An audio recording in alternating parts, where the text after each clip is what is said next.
Nouvelle vidéo sur le calcul littéral. Cette fois, on aborde la première vidéo au niveau 4e. Donc, on se retrouve face à un petit programme de calcul. On doit choisir un nombre, on ajoute ça, 5, et on double le résultat. Comme on parle de calcul littéral, on aura souvent des questions du type tester le programme de calcul pour un nombre choisi ou pour un nombre que l'on vous donne. Ensuite, on vous demande de le généraliser pour que ce soit vrai tout le temps. Donc, comment est-ce qu'on peut généraliser n'importe quel nombre choisi? On peut par exemple faire n. On choisit un nombre n. En fait, n, pour simplifier, ça peut être la première lettre du mot nombre. On ajoute 5 à ce fameux nombre. Vient la petite nouveauté au niveau 4e. Si je veux doubler le résultat, est-ce que je peux l'écrire comme ça? Si je l'écris comme ça, qu'est-ce qui va être doublé? Ce sera juste le 5. Or, tu as appris avec les priorités opératoires que la multiplication est prioritaire sur l'addition. Donc, si je veux doubler tout ça, n plus 5, ben, en fait, on n'a pas d'autre choix que de mettre le tout entre parenthèses.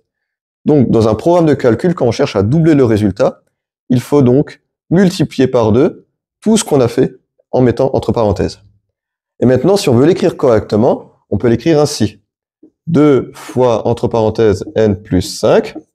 Le fois, tu as appris en 5e qu'il disparaît. On peut le simplifier par 2 facteurs de n plus 5.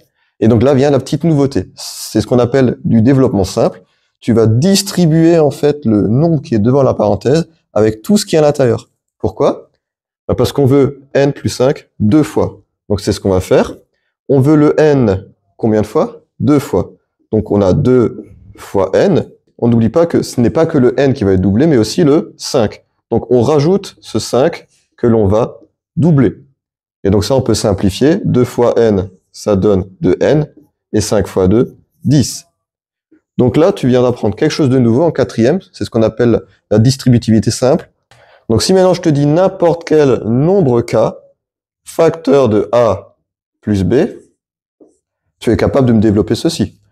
Ça va donc être égal à k que l'on va multiplier avec le a, comme on a fait ici. Le 2, on l'a multiplié avec le n. Et ensuite, on n'oublie pas de développer également le k avec le b. Erreur typique que l'on voit avec des élèves de 4e, beaucoup vont m'écrire k fois a plus b. Donc attention, ce n'est pas juste le a que l'on a multiplié par le nombre k, mais aussi le b. Donc si on veut l'écrire correctement, il y a aussi le k qui va être distribué avec le b. Donc k fois b. Marche aussi pour la soustraction. Si je te dis k facteur de a moins b, bah ça va être égal à k qu'on va distribuer avec le a, k fois a, et on soustrait le b que l'on va multiplier k fois. Donc moins k fois b. Donc maintenant que tu as compris comment est-ce qu'on distribuait de manière simple un facteur avec tout ce qui est entre parenthèses, je t'invite à faire les exemples suivants que je vais noter. Donc je te propose de développer les 3 exemples suivants. N'hésite pas à mettre la vidéo sur pause pour t'entraîner. Une fois que tu t'es entraîné, je t'invite à regarder la correction. Donc ici, on a x moins 4 facteur de 3. Donc on va développer en fait le 3 avec tout le monde. Pourquoi? On a un nombre où l'on soustrait 4 que l'on veut 3 fois au total. Donc le 3, on le développe avec le x. Ça nous fait 3 fois x. Mais on veut aussi moins 4. Combien de fois? 3 fois. Donc, moins 3 fois 4. On soustrait 3 fois le nombre 4. On simplifie 3 fois x, 3x. Et 3 fois 4, facile. Donc, moins 12. 3x et 12, on ne peut pas les mettre ensemble. Résultat final. Développons maintenant 2x facteur de 7 plus 5x. Bah, c'est pareil. Le 2x, on va le développer d'abord avec le 7. Donc, 2x fois 7. Mais on veut aussi le 2x avec 5x. Donc, on rajoute le plus ici. 2x multiplié par 5x. Donc là, il reste qu'à faire du calcul comme on sait faire depuis la 5e. 2x fois 7, donc 2 fois 7, 14, ce qui nous fait 14x, plus la petite technique, 2x fois 5x, on peut d'abord faire les nombres. 2 fois 5, 10, et x fois x, x carré. Est-ce qu'on peut mettre des nombres qui dépendent de x avec des nombres qui dépendent de x carré ensemble? Non. Donc, résultat final. On finit avec le dernier. Donc là, on a un nombre négatif devant en facteur, donc c'est encore un peu plus compliqué.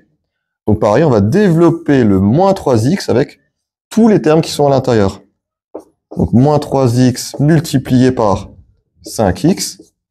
auquel on va soustraire, donc la soustraction c'est celle qui est là, on va soustraire qui? Moins 3x que l'on multiplie avec le 2. En simplifiant, moins 3x avec 5x, donc moins 3 fois 5, 15, x fois x, x carré.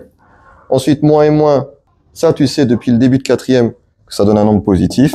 Et 3x fois 2, donc 6x. On ne peut pas aller plus loin, résultat final. J'espère que cette vidéo sur le développement simple a pu t'aider.